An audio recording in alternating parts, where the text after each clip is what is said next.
Okay, let's really get into this. We've all had those days, but is feeling truly stuck, where just getting through the day feels impossible. Is that just being sad? Hmm. It's often much more complex than that, isn't it? Yeah. And that's what's so compelling about the sources we're looking at today. They're incredibly personal. Yeah, they really dive deep into that feeling. They give us this raw, unfiltered view of what it's like to be caught in that state. Hmm.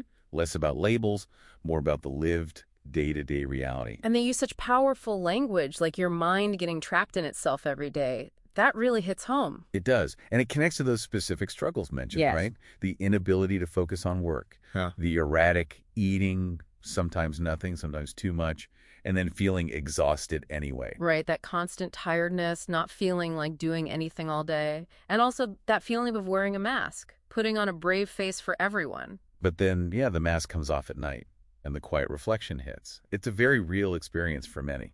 Absolutely. What I find striking, though, is how these sources don't just dwell there. They pivot almost immediately towards action. That's the key, isn't it? They acknowledge the depth of the feeling, Yeah. but then straight away offer these actionable strategies, starting with things you can do, like right now. And the first one is, maybe surprisingly, quite simple, almost playful. Go on. It's literally lock your door, put your headphones on, blast your favorite song, and just dance. Dance your heart out. Okay. Not what you might expect first. Right. But the material explains it's not just, a quick mood fix. It's about private, uninhibited movement, getting past self-consciousness. So it's a physical way to access emotional release directly, bypassing the overthinking mind, maybe? Beyond just the dopamine hit they also talk about. Exactly. But, okay, if dancing isn't your thing in that moment, there's a second immediate step suggested, meditation. Okay, that sounds more familiar, perhaps. But, again, very specific, not a huge commitment, just 5 minutes. Find a peaceful spot each morning. 5 minutes? That feels doable. And the tip they give is to try chanting out loud while focusing on your breathing. Apparently, it's really effective for keeping a wandering mind. Well, less wandery. Interesting. So very concrete, immediate actions to just shift your internal state, even slightly. Yeah, it's easy to maybe dismiss them as too simple, but the sources really emphasize their potential impact.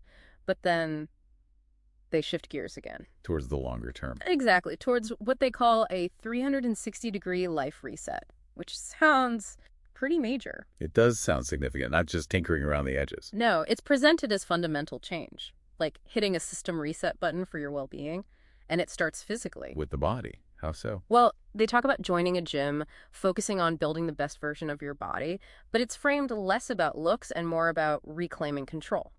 Agency. I see. So when you feel stuck mentally, achieving something tangible physically can be powerful.